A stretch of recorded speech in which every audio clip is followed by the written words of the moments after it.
Universal AT&T Stadium in Arlington, Texas, the host venue for the next residency in the Monster Energy AMA Supercross Championship. 3 races within a week. Hi folks, Leigh, Diffey and Ricky Carmichael, the GOAT, with you. So, night 1 of 3, and it was a night to remember. Let's start with 250 action, because Ricky, we witnessed the 3rd different winner in as many races in this 250 West Championship, young Seth Hammaker. He was unreal. Yes, a fantastic ride, and just like musical chairs, like you said, 3 different winners, a lot of fun things happening on the track, the championship battle. McAdoo's really putting the pressure on Justin Cooper, so I can't wait to get back here on Tuesday. All right, let's take a look at the highlights and show you what went down, because it was an enjoyable race. But look at the start from this rookie. Hammaker just blew out of the gates. Well, he did, and his starts were on point all day long, and that's what you had to do. This track was really, really tight. So, and then the 80, Jordan Smith, I mean, he's had a rough go at it all season long, and he just, at this point, he's just got to keep his head down and put it behind him. Hopefully he'll be all right, and we'll see him here Tuesday. We feel for him for sure, because he was in a prominent position, lucky not to get run over by his teammate Cameron McAdoo, who was in the background. There was a thrilling duel between the top 2 in the championship. Cameron McAdoo, the points leader on the 31, and then Justin Cooper. These 2 guys went at it hard. Yeah, they were going for it because they're so tight in points. Both these guys want to win the championship, and they know they don't have a lot of races, so it's go time for both of these guys. 6 points behind now for Justin Cooper, and short amount of races to get the job done. First career win for the 20-year-old Seth Hammaker. Came in with a lot of hype based on his amateur career, and this young man delivered in Texas tonight. It was unreal.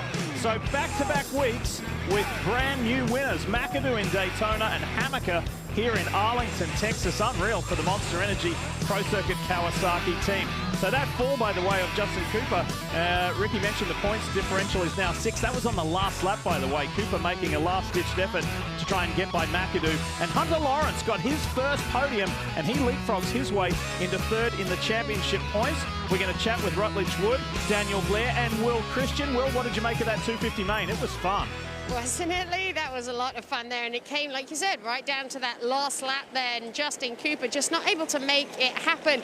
And you've got to wonder, moving forward now, obviously he's got 2 more chances here in Arlington, but at the same time, I spoke about it during the broadcast, guys. You know, I talked about his starts there, I'd spoken to his mechanic Josh there, and they have been working on it. They've been trying to address it, but it just strikes me, Daniel and I were talking about this during the broadcast too, just strikes me as an issue, because we've seen Justin Cooper in the past couple of years, have solid starts. It was never anything that we really questioned about him. We've seen him with a lot of hole shots. And of course, in the situation today, he was battling there with Cameron McAdoo because the 2 of them were way back. If he's able to get out in front there, he's not going to be in that must situation, in that position to push so hard in the final lap there. Yes, he lost 2 points to Cameron McAdoo today. Maybe that's not the end of the world. But if this starts to become a habit, well, it might just get a little bit difficult for him. And just a quick shout out there, you finished off, you guys, with Hunter Lawrence. Everything's just trending in the right direction, isn't it? And I think maybe, I don't know, I'm thinking perhaps it's just a matter of time until we see him on the top of the box, guys. Well, I want to add something to your talk on Justin Cooper there. I'm a little confused by it too. He comes out of the opening round, right, and the talk is he hadn't had much time. He was coming off the injury. He was just hoping that he had the ability to, make it through the main event and not have fatigue. He hole shots, there's a red flag. He hole shots again and checks out and wins easy. And we're thinking, wow, okay, this guy is fine. Then you go to Daytona, then you come here, 2 races in a row off the podium, can't get a start, making mistakes, and I'm a little confused by it because I'm looking at him versus himself a year ago. 2020, he comes out, he's battling with Ferrandis and Faulkner, he's beating them as well. Now he comes to this other side of the coast, or West Coast again for him, but on the other side of the series. And now he's racing against these young kids and riders that don't have that much experience, and Cameron McAdoo, who's kind of emerging. You would think that he would be dominating this class. Not only winning, but dominating the class. So they got to figure out what's going on. I think it does all go back to the starts right there. It's putting him in weird spots. But again, for a rider who was so good a year ago, so consistent, good starts, podiums every single race, battling with Ferrandis and Faulkner, high quality riders, to be able to not get it done here with these rookies and these young kids and Cameron McAdoo, and again, confusing. Lucky for him, we're going to come back here in a couple days, but they got to get this right, because this is not the Justin Cooper I expected. You know what I really took away? To me, tonight was really inspiring, because when you watch a guy like Seth Hammaker get out there as a rookie and put on a show like that, it's hard not to love it. And you think of all the kids that were here in the stands tonight. You know, fans got to pack this place out way more than we've seen this season. And, you know, that's what I take away, inspiration, when you see somebody like that. And we know that's a whole field, that's a whole class of dreamers. Those 250s want to be in the 450s. They want to be at the top of that podium. And tonight, Seth showed so much heart, so much drive. I'm really excited to see where he goes in the next few years, guys. It's going to be an interesting ride, isn't it? Let's switch gears and talk 450, because at the top of our broadcast on NBCSN, this man here, the greatest of all time, Ricky Carmichael, said, I really feel that this 3-race residency here in Arlington, Texas, is going to shape the complexion. When we leave here, we'll probably know who the champion more than likely is going to be. Cooper Webb won for the 4th time here tonight, and won in dominating fashion. Do you feel it's going his way? I certainly do. I mean, you've seen his confidence rise. You've seen his finishes be great the last several races. He won 2 times in Orlando. He ran up front, positioned himself where he needed to be at Daytona in front of Ken Roczen. And he was 2 points in the rear coming into this race. Now he's 7 points out front. And those guys that are racing against him, they know what he's capable of. Sure. All right, let's go to the highlights, because it was a main event to remember for a variety of reasons. But that start, oh boy, that start is so important. Dean Wilson got the whole shot, but watch Cooper Webb and Ken Roczen got stuck way back in the pack. That was one of the big talking points as well.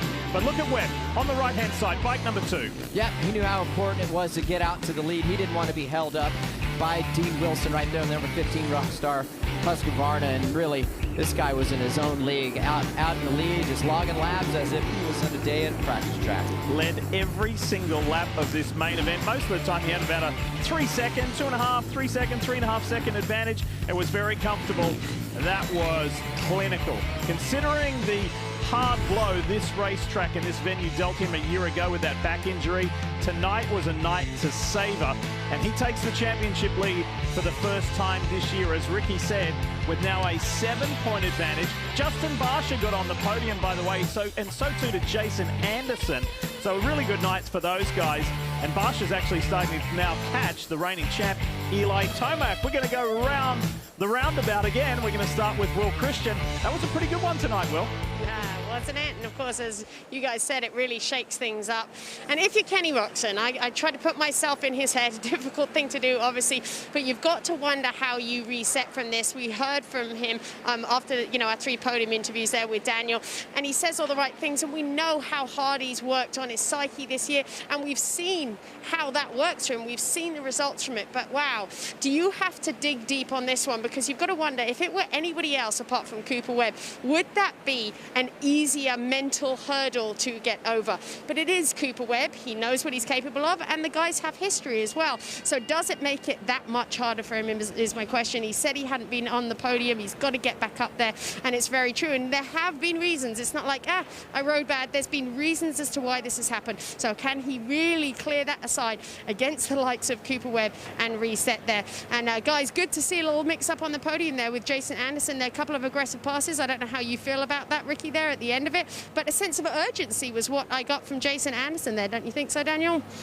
I think so, and that's going to play a role in this championship. Again, Ken Roczen talked about that track position. He wasn't able to get out of the gate, and look, the focus has been so on Webb and Roczen and Tomac, but there's these other guys in the series that they're worried about their careers. They're worried about, you know, what they're going to do next year. There's riders that are free agents that need to get a ride. There's riders that had bad starts to the season, like Jason Anderson, that are trying to rebound. And I don't think any of these riders are concerned with Webb and Roczen and Tomac's aspirations of being a champion. They're doing their job. And so if you're Ken Roczen or you're Eli Tomac and you come around the first corner in 10th, you're going to have a really, really, really hard time getting through, because there's riders that aren't going to give you an inch because they don't care about your championship. So Jason Anderson, the aggression we saw from him, that's not going anywhere.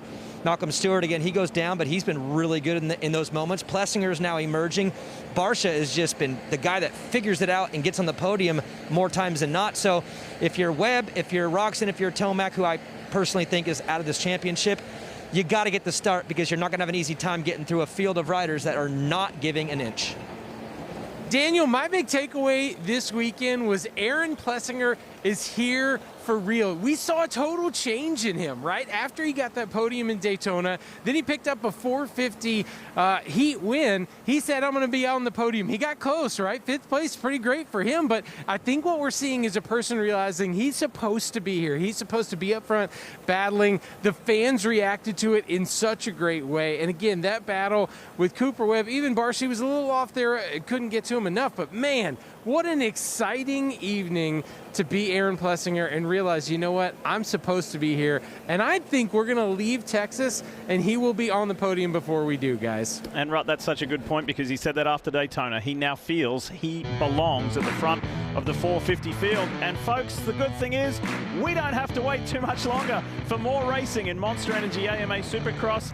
It is on Tuesday, just a few days away, and you'll see it live on Peacock Premium, that is, and then a little later on NBCSN at 10:30 p.m. Eastern on Tuesday night. There's a new championship leader. His name is Cooper Webb. What a night for him here in Arlington. Is it the change that will stay the same for the remainder of this 2021 championship? And what about 250 West? It was unreal as well. See you Tuesday.